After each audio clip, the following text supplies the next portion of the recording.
Atos dos Apóstolos, capítulo 26, versículo 1.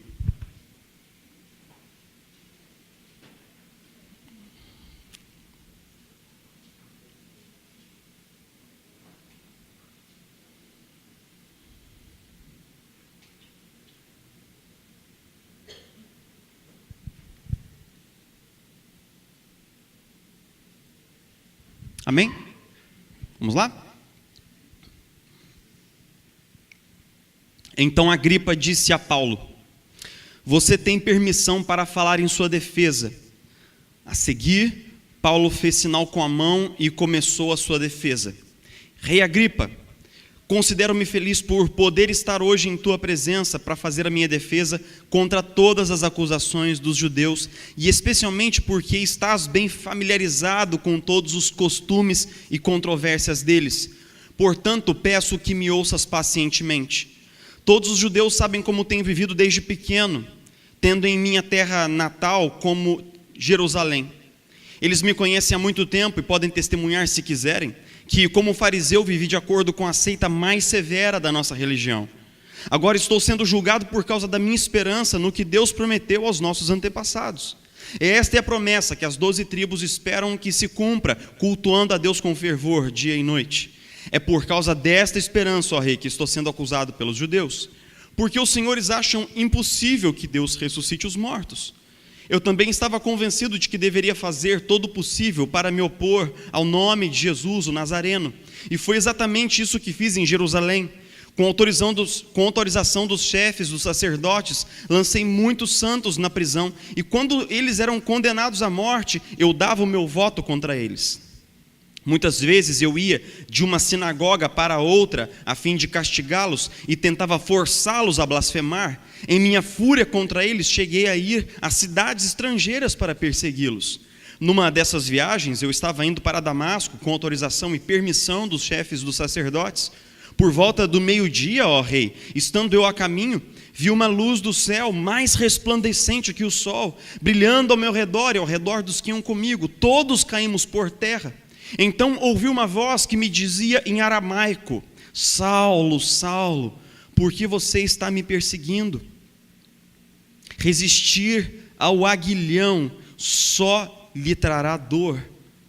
Então perguntei: quem és tu, Senhor? Respondeu o Senhor: sou Jesus, a quem você está perseguindo. Agora levante-se, fique em pé. Eu lhe apareci para constituí-lo servo e testemunha do que você viu a meu respeito e do que lhe mostrarei. Senhor, a gente retorna mais uma vez a tua palavra inspirada, a tua palavra que tem autoridade última sobre nós, porque é a palavra do Senhor a nós.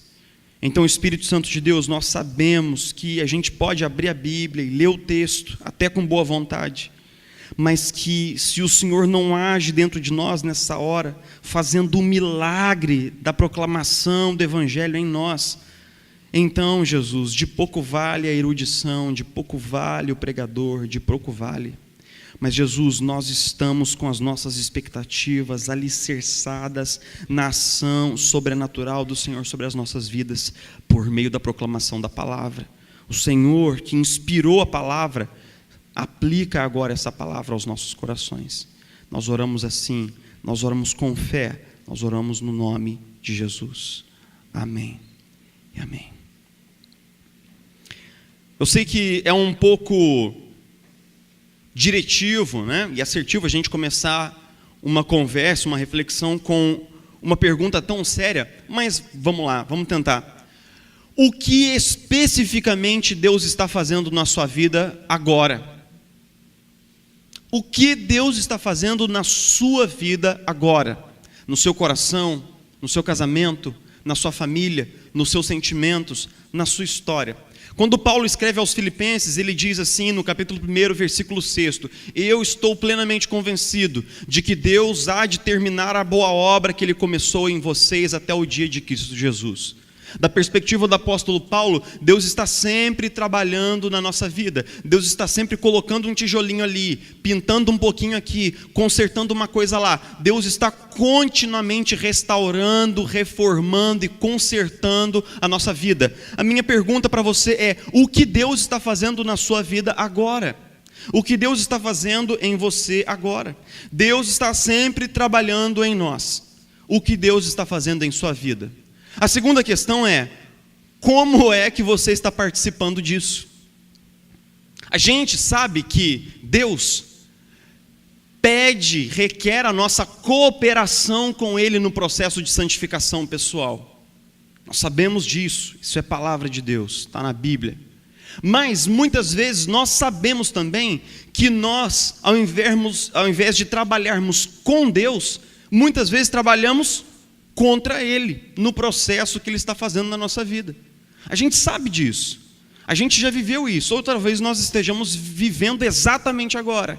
Deus querendo fazer alguma coisa na minha vida, no meu coração, na minha família, mas eu estou trabalhando do lado de lá, trabalhando na resistência, trabalhando na teimosia, trabalhando na fuga. O livro de Atos dos Apóstolos é um livro bastante claro no seu propósito, ainda mais que ele foi escrito junto com o Evangelho de Lucas. Então, basicamente, o livro de Atos dos Apóstolos é a demonstração histórica de como a igreja primitiva viveu o Evangelho de Jesus Cristo na prática de maneira comunitária. Basicamente, Atos dos Apóstolos quer nos mostrar como a igreja discerniu o Evangelho de Jesus Cristo e colocou o Evangelho de Jesus Cristo em prática por meio da convivência comunitária, do partir do pão, do apoio mútuo e das orações. É interessante que no livro de Atos dos Apóstolos a gente tem uma possibilidade de divisão em duas grandes metades.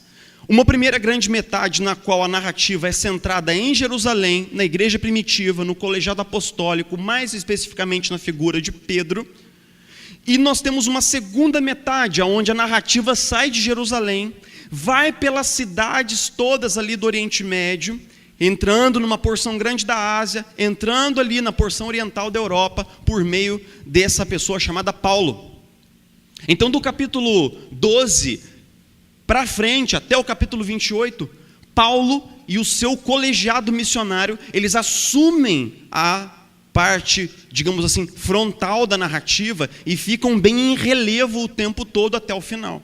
Nós sabemos que Paulo foi um fariseu, nascido numa tradição profundamente religiosa, era um cara que era muito temente a Deus, mas que entendeu que a sua missão era destruir aquela seita chamada a seita do caminho, os seguidores de Jesus Cristo, o Nazareno. É assim que nós conhecemos Paulo no capítulo 8, quando ele consente deliberadamente no apedrejamento do primeiro mártir da igreja, Estevão. Ele aparece no capítulo 8, ele tem uma experiência profunda de conversão no capítulo 9, e então ele some no capítulo 10, no capítulo 11, e ele reaparece no capítulo 12, sendo enviado pela igreja. Ele prega o evangelho por longas porções, realiza 3 viagens missionárias, e na última viagem missionária ele se envolve numa grande disputa teológica em Jerusalém com o partido dos fariseus e dos saduceus. É basicamente assim que, no final do livro de Atos, Paulo é preso. Ele é detido pelas autoridades romanas e colocado sob custódia do governo romano. É lógico que os judeus, eles tentaram incriminar Paulo e executar Paulo como haviam feito com o Senhor Jesus, mas havia um diferencial. Paulo tinha cidadania romana, provavelmente comprada pelo seu pai. Ele era um cidadão romano e por isso tinha 2 nomes, um nome hebraico, Saulo, e um nome romano, Paulo. Então ele não poderia ser executado de maneira nenhuma sem antes ser julgado por um tribunal competente romano. É exatamente nesse contexto que Paulo faz 5 defesas ao longo da sessão final do livro de Atos. Porque ele se defende primeiro diante dos judeus, depois diante de Festo, e ele vai apelando para as instâncias superiores. Ele vai apelando para as instâncias superiores até que o rei Agripa passa por onde Paulo está, pela Judéia. O rei Agripa é nada mais, nada menos do que o neto do rei Herodes o Grande. E é engraçado porque exatamente nesse momento, Paulo dá um dos maiores testemunhos do Evangelho, pregando o Evangelho para Marcos Július Agripa II, o rei e governador de uma grande região anexada à Judéia, ele que era amigo íntimo do imperador Cláudio César, e ele que era uma figura política muito importante. Então trouxeram Paulo com as algemas à presença de Agripa para que ele pudesse fazer a sua defesa, assim como ele já havia feito antes na frente do governador. Então, Paulo começa a recontar tudo o que acontecera ao longo da sua conversão. Só que nesse texto específico de Atos 26, nós temos alguma coisa que não aparece em Atos 22 e nós temos um elemento que não aparece em Atos 9. Até agora, a conversão de Paulo foi contada pelo menos 4 vezes. E apenas nesse texto aparece um detalhe que parece minúsculo, mas não é. Que é o seguinte: Paulo começa a contar sua defesa, né? A falar, tal, foi assim, foi assado, eu me converti, piriri, pararó, eu era fariseu, nananana, né? Situando Agripa naquela discussão. E ele fala assim: um dia eu estava indo para Damasco. E quando eu estava indo a caminho de Damasco, uma luz brilhou no céu, eu caí por terra. E então ouvi uma voz que me disse assim: Saulo, Saulo, por que você está me perseguindo? A gente já ouviu isso antes, no capítulo 9. A gente já ouviu isso no capítulo 22. Mas o que Paulo diz agora, a gente não ouviu antes, que é: resistir ao aguilhão só te causará sofrimento. Resistir ao aguilhão só te causará sofrimento. Essa parte do testemunho de Paulo é absolutamente nova e está acontecendo pelo menos 15 anos depois da sua conversão, se as datações dos especialistas estiverem corretas. Basicamente, o termo aguilhão aqui é um termo grego chamado kentron. Kentron era basicamente uma vara com uma ponta de ferro na ponta que os agricultores usavam para ferroar os bois que tocavam os carros. A gente até hoje lá em Minas usa esse negócio. É uma vara com um pedaço de ferro agudo na ponta, em que a gente usa para tocar o boi que está conduzindo o carro. É um instrumento como se fosse uma espora, é um instrumento que causa certo incômodo, certa dor. Do que Jesus está falando aqui? Ele está falando que já havia um tempo que Jesus estava cutucando a consciência de Paulo. Já havia um tempo que Jesus estava trabalhando no coração de Paulo, chamando Paulo para ele, convidando Paulo para o Evangelho. John Stott, comentando esse texto, chega a comentar algumas possibilidades de como Jesus estava ferroando, cutucando a consciência de Paulo, talvez por causa da pregação do Evangelho, talvez através do testemunho de Estevão, que foi visto e assistido por Paulo, talvez por meio do fato de que o farisaísmo não tirava a culpa do coração de Paulo. Então, o que nós descobrimos agora, com Paulo já maduro, é que Jesus já estava falando ao coração de Paulo antes da estrada de Damasco. A estrada de Damasco foi um jeito, digamos assim, radical, foi uma medida última que Deus usou para quebrar o coração de Paulo, mas Jesus já estava falando ao coração de Paulo, querendo fazer uma obra na vida de Paulo, mas Paulo resistiu à vontade, resistiu ao agir de Deus na vida dele.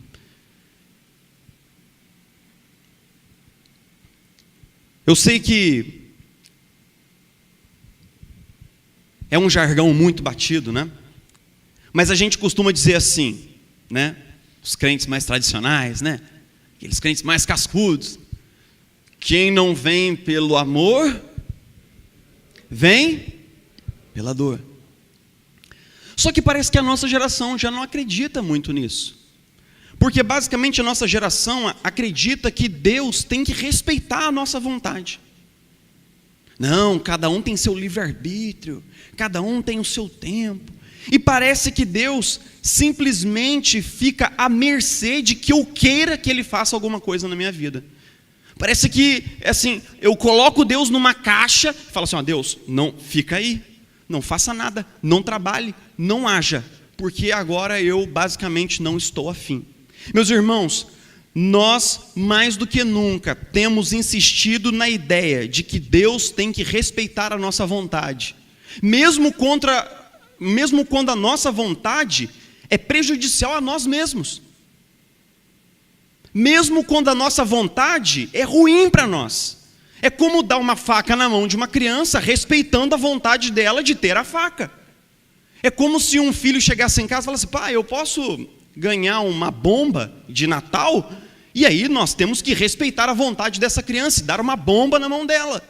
Meus irmãos, nós não podemos usar esses subterfúgios, esses discursos, para nos escondermos de Deus e tentarmos resistir a Ele, porque nós, seres humanos pecadores, resistimos a Deus o tempo todo. Por exemplo, Deus muitas vezes quer curar um trauma no coração de alguém, quer curar uma ferida enorme, um pai abusivo, um pai violento, uma mãe indiferente emocionalmente, uma infância devastada pelo pecado, pelo alcoolismo, pelo abuso sexual. Deus quer curar isso, Deus quer restaurar isso, mas muitas vezes nós acionamos os nossos mecanismos. Deus quer curar uma relação quebrada, Deus quer curar um casamento partido, Deus quer curar um casamento doente, que foi construído sobre a doença, sempre foi assim, há 20, 40 anos, é doente, marcado por desequilíbrio, falta de respeito, falta de amor. Deus quer santificar, irmãos, a nossa vida. Deus quer arrancar da nossa vida com raiz e tudo, os pecados que nós cultivamos na nossa vida pessoal. Aqueles pecados que nós domesticamos e colocamos na nossa rotina como se fossem a coisa mais normal do mundo. Deus quer capacitar os chamados para o ministério.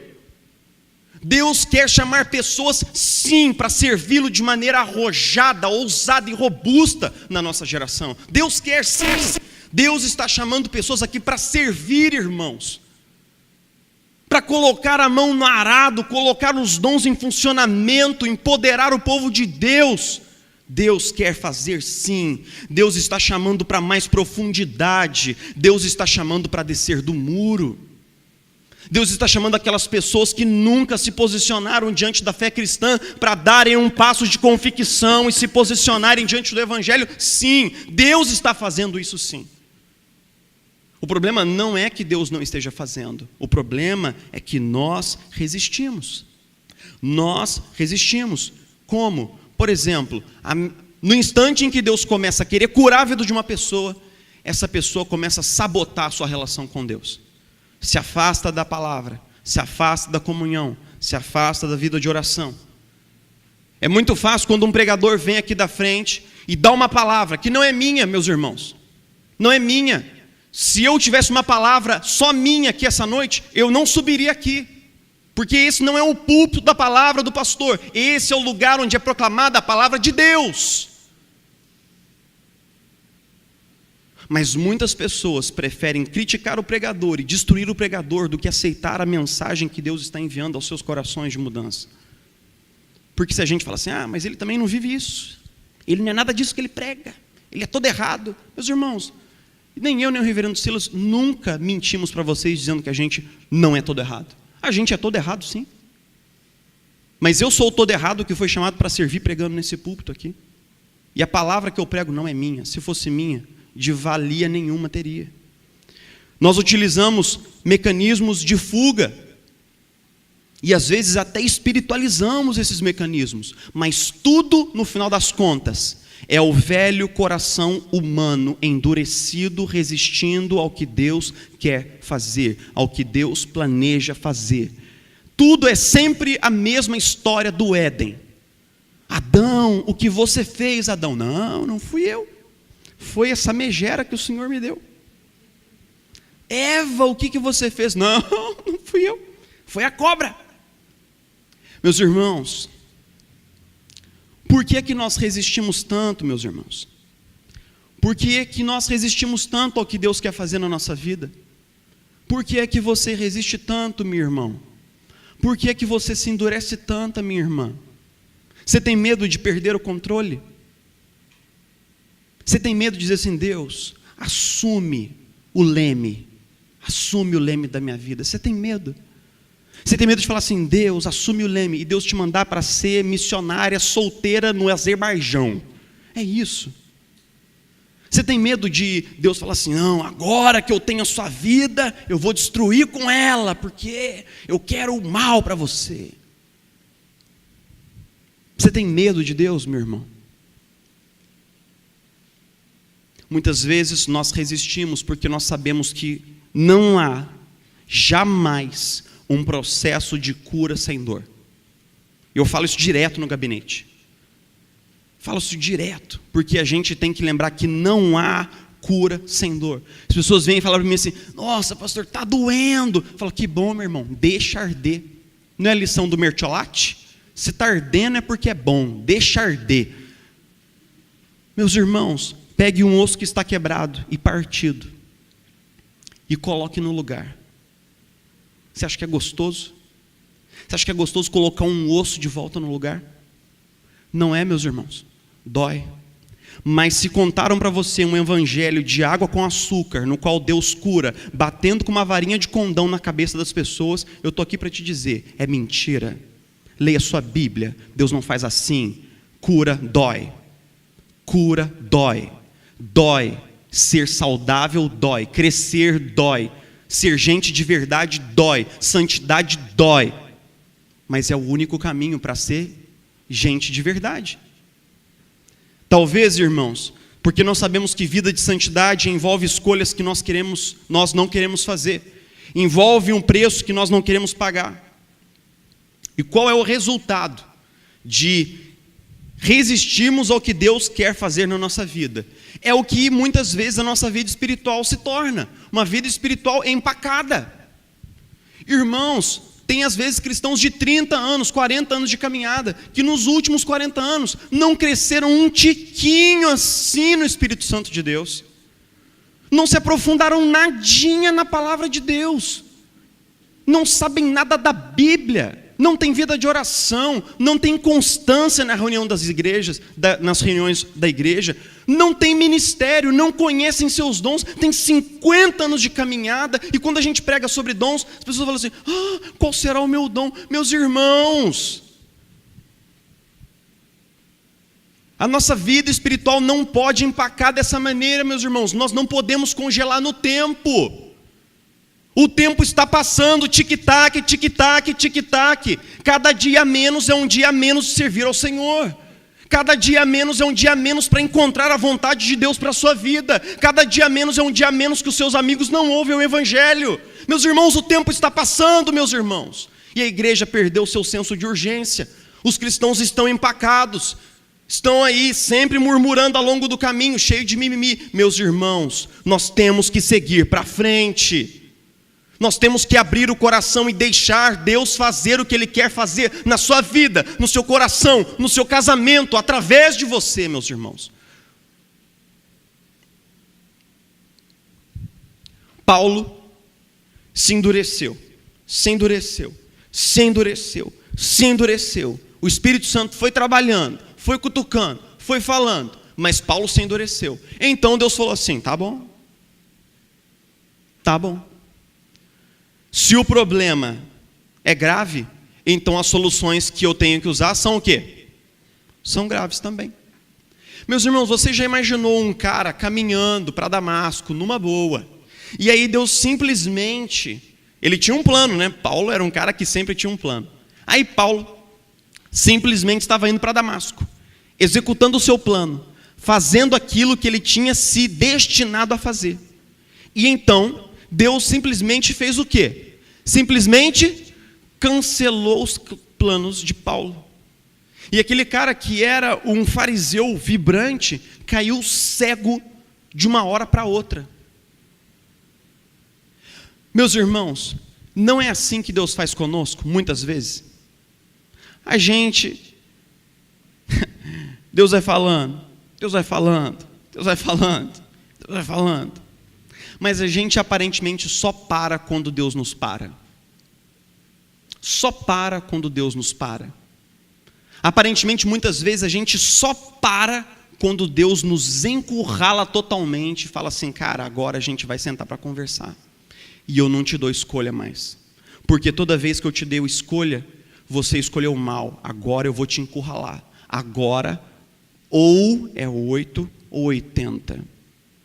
Meus irmãos, você e eu, nós não precisamos chegar nesse ponto de Paulo. A gente não precisa. Mas não tenha a menor dúvida de que Deus, porque nos ama muito, fará identicamente ao que Ele fez com Paulo, comigo e com você, por amor a nós. Eu quero terminar essa reflexão apontando aqui alguns pontos. Primeiro, Deus te ama tanto, tanto, tanto, tanto, tanto, que muitas vezes Ele vai deixar você e a mim completamente sem escolha. Sem escolha. Deus nos ama tanto que muitas vezes Ele vai nos encurralar e vai falar assim, agora a conversa é comigo, agora a gente vai sentar para pontuar as coisas. Não porque Ele não te ame, meus irmãos, mas absolutamente porque Ele não desistirá de você, absolutamente porque Ele está interessado em você, absolutamente porque Ele quer você, e Ele não desistirá de você, Ele caminhará até você. Segundo ponto, de pouco adianta, meus irmãos, entrar numa queda de braço com Deus. Se tem um cara que escreveu isso de maneira tão detalhista, de maneira tão erudita, foi C.S. Lewis. C.S. Lewis tem um livro dele no qual ele narra a sua conversão chamada Surpreendido pela Alegria. Nesse livro, ele fala assim, Deus foi atuando comigo como se fosse um enxadrista que vai encurralando o outro no tabuleiro. E ele usou diversas expressões, por exemplo, falando de Deus como se fosse um grande pescador fisgando um peixe, ou um grande caçador espreitando a sua caça. Essas metáforas são muito esquisitas para nós, mas a ideia é que muitas vezes a gente fala assim, não, eu vou entrar numa queda de braço com Deus. Meus irmãos, pior para nós, porque acredite, na queda de braço Deus sempre vence. Na queda de braço Deus sempre vence. Terceiro, Deus não vai desistir de mim, nem quando eu mesmo desistir de mim. Existe um poeta inglês chamado Francis Thompson. Ele foi um cara com uma vida, digamos assim, muito difícil. Ele foi criado numa infância muito sem amor, numa infância muito pobre, numa família muito estruturada, e chegou a um determinado ponto na sua vida em que Deus queria fazer coisas na vida dele. Ele foi entrando num processo de resistência, até que ele caiu como mendigo nas noites frias de Londres, sem família, sem emprego, sem dinheiro, sem nada, na rua. Então, um casal de cristãos encontrou esse cara entre 18 a 20 anos, na rua, e ofereceu a ele comida, criou-se um vínculo, e com o tempo eles deram a ele abrigo. Eles vieram a descobrir depois que Francis Thompson era um poeta incrível, e ele escreveu um poema chamado O Cão de Caça do Céu. O Cão de Caça do Céu é um poema que traduzido diz assim, dele fugi, noites e dias adentro, dele fugi pelos arcos dos anos, dele fugi pelos caminhos dos labirintos, de minha própria mente, e no meio de lágrimas, dele me ocultei, e sob o riso incessante dele fugi.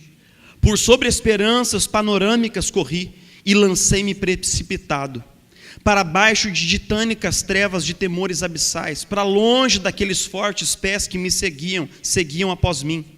Mas com apressada perseguição, com desapressada perseguição e com inabalável ritmo, deliberada velocidade, majestosa urgência, eles marcavam os passos e uma voz insistia, mais urgente ainda do que os pés, dizendo a mim, todas as coisas traem a ti, tu que traíste a mim. Todas as coisas traem a ti, tu que traíste a mim. Meus irmãos, de pouco adianta a gente fugir do que Deus quer fazer na nossa vida. Primeiro, porque isso é pior para nós. E segundo, porque nesse processo de Deus sempre me buscar, eu acabo me machucando. Meus irmãos, eu vou finalizar dizendo o seguinte: e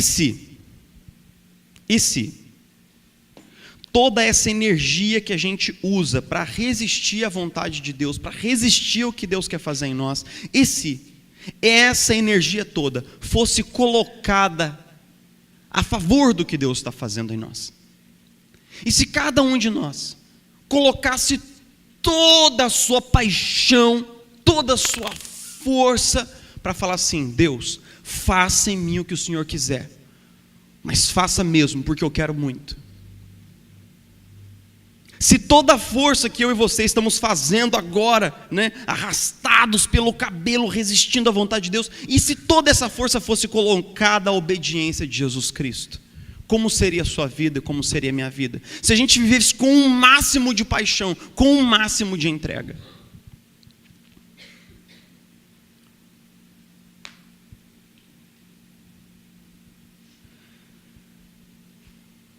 Quando eu tinha 18 anos de idade, no dia em que eu fiz 18 anos de idade, Deus marcou minha vida com um evento muito confuso, até hoje para mim trágico. No dia 11 de julho de 2002, Deus ceifou a vida da minha irmã. Depois de 8 meses lutando contra um câncer, ela morreu no dia 11 de julho, 20 dias antes de completar 2 anos de idade. Eu caí num período deprimido, e eu me lembro que um dia, na casa dos meus pais, estava deitado na cama, passei o dia inteiro na cama, e a minha mãe colocou um CD do Kleber Lucas. E no CD do Kleber Lucas tinha uma música sobre um cara, aquele cego, Bartimeu, que fez uma oração e tal. Eu não sei dizer até hoje como, cara, mas naquela hora eu me sentia absolutamente como Bartimeu. Aquela música foi assim como o Espírito Santo de Deus gritando ao meu coração. Eu falei assim: Deus, eu não tenho absolutamente ideia do que fazer da minha vida. Eu estou totalmente perdido. Mas eu sei de uma coisa: eu não quero mais lutar. Eu não tenho mais força para ir a lugar nenhum. Eu estou vencido, eu estou na lona. Então é o seguinte: faz tudo o que você quiser, manda ver. Manda ver, a minha vida é sua. Você quer? Então é sua, manda ver. Faz tudo o que você planejou, faz tudo o que você sonhou. Tudo que você quiser eu vou querer também. Eu tinha 18 anos, cara, e quem me conheceu antes sabe que eu não tinha a menor ideia, a menor intuição de ser pastor, nem nada do tipo. Num prazo de 1 ano e meio daquela oração, eu estava assinando a inscrição para o seminário, para ir, para estudar, para ser pastor. E nesse meio de tempo Deus fez coisas simplesmente bizarras na minha vida. Eu quero dizer para você o seguinte, meu irmão: eu também resisto à vontade de Deus para mim.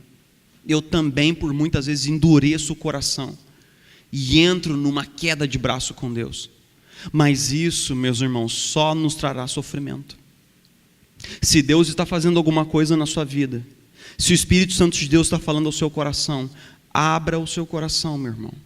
Resistir ao que Deus quer fazer em você e através de você só vai te trazer sofrimento, só vai te trazer dor.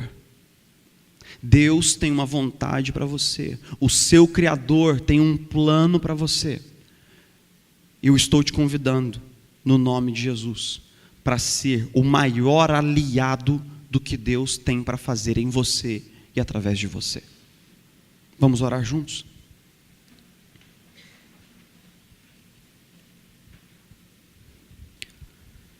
Senhor Jesus, nós sabemos, Jesus, que a pessoa que sofreu mais com o aguilhão do pecado, da vergonha e da morte foi o Senhor. sofrendo o aguilhão da morte no nosso lugar. Jesus, o Senhor já sofreu, Jesus, pelo nosso pecado foi pago, redimido, e agora o Senhor nos chama para viver uma vida abundante, rica, poderosa em todos os sentidos. Senhor Jesus, a gente sabe que não tem ninguém que nos ame tanto quanto o Senhor, e não há ninguém que vai insistir tanto conosco como o Senhor. Então, nessa hora, nós queremos nos render completamente, Jesus querido. Nós queremos dizer: Senhor Jesus, entra na minha casa, entra no nosso casamento, entra, Senhor Jesus, no nosso coração, faz morada, e Senhor Jesus, assume o leme. Assume o leme. A gente tem medo de perder o controle, Jesus. A gente tem medo de que os nossos planos não sejam os seus planos. Mas, Jesus, nós queremos aprender mesmo de coração que os seus planos são muito melhores do que os nossos. De que o Senhor tem planos de paz a nosso respeito e não planos de mal. Jesus querido, nós queremos ser o maior cooperador, o maior aliado no plano que o Senhor tem para a nossa vida. Nós oramos assim, não é da boca para fora, mas é sincero o nosso coração, Senhor. Amém.